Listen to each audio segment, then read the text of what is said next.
In this video, I'm going to show you the basics of Photoshop, kind of all the things you need to know. So first, you're going to open up Photoshop.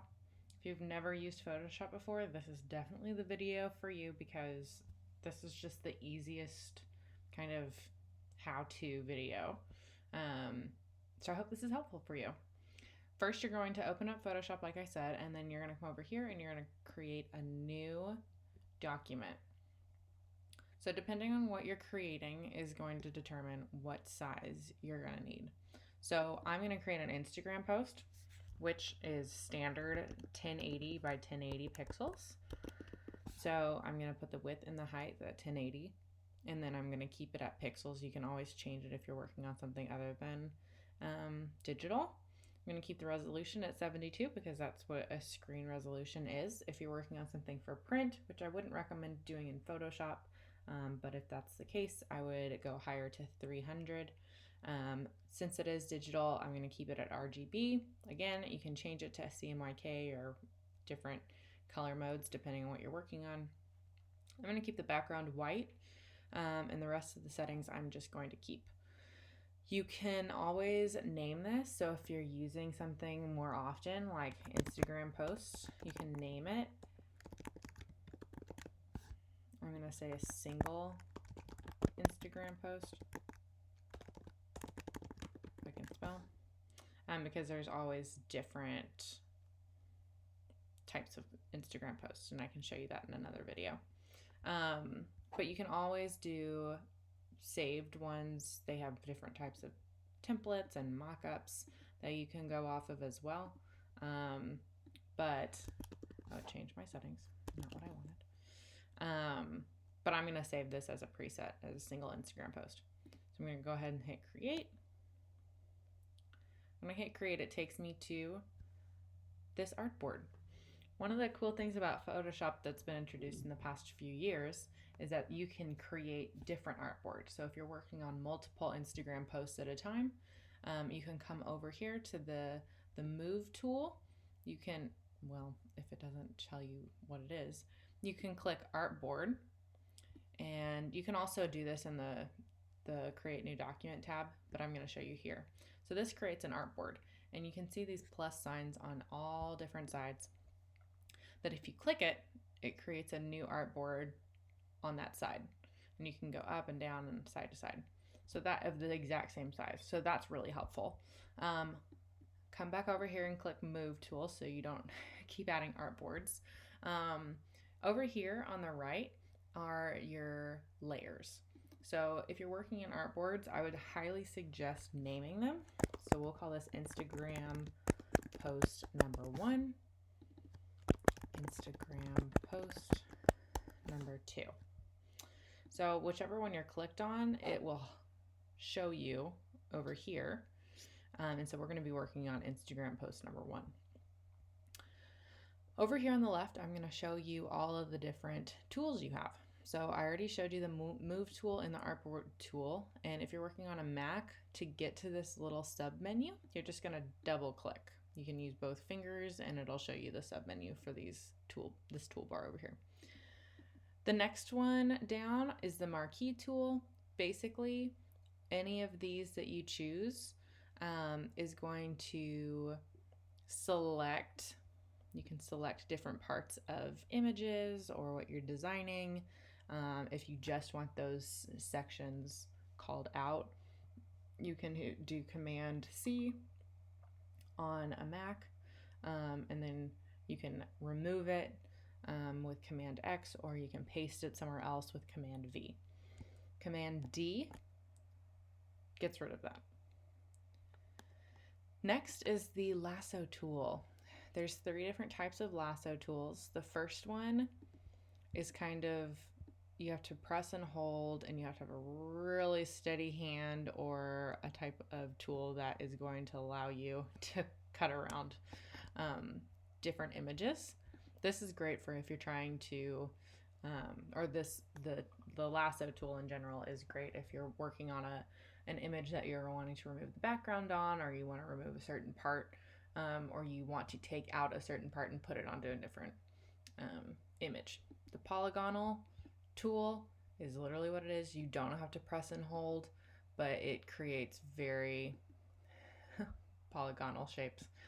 Command D also removes that selection. The magnetic tool is great because it will basically curve to whatever image you are needing to curve to. So that's that. The selection tool, basically the same thing. It just like helps select different parts of the images. This is the crop tool. I didn't have it set to crop, but this allows you to, that's not what I wanted. The crop tool basically allows you to crop an image. Perspective crop does the same thing, but in a perspective. Slice tool and slice select tool both does what it says, slices the image. These are great for cutting into different parts of the image and saving them out as separate sections. So if you're doing a carousel, the slice tool is what you would use. And I can show you that in a different video. This is the frame tool. It basically does that. You can add in a photo to a certain selection of the photo without having to do a whole lot, which is really, really cool. The eyedropper tool is one of my favorites. It grabs the color that you choose. So if you look down here, you have the two swatches. This is your fill tool, and this is fill color, and this is your outline color. And so if you click somewhere on an image, you can see that that gold turned white, and that's what the eyedropper tool does. The ruler tool literally measures, and it tells you the measurements. Spot healing, healing brush tool, patch tool, red eye tool, these are all different ways that you can edit photos. Paintbrush, pencil, these are all different ways you can paint in Photoshop. Clone stamp tool also helps edit photos. Basically, you can take a photo or an image and you can clone different parts of it to hide blemishes or to hide a part on a wall or whatever. These are just the history brush tool, so it reverses what you've done. Eraser tool does exactly what it says. Erases. Gradient tools, paint bucket tool, 3D drop tool. Gradient's really cool because it literally lets you put in a gradient. Smudge, blur, sharpen. These are also ways you can edit photos. The burn tool's also really cool. I'm not used the other ones very often, but the burn tool kind of helps give a darker color. You can see right here.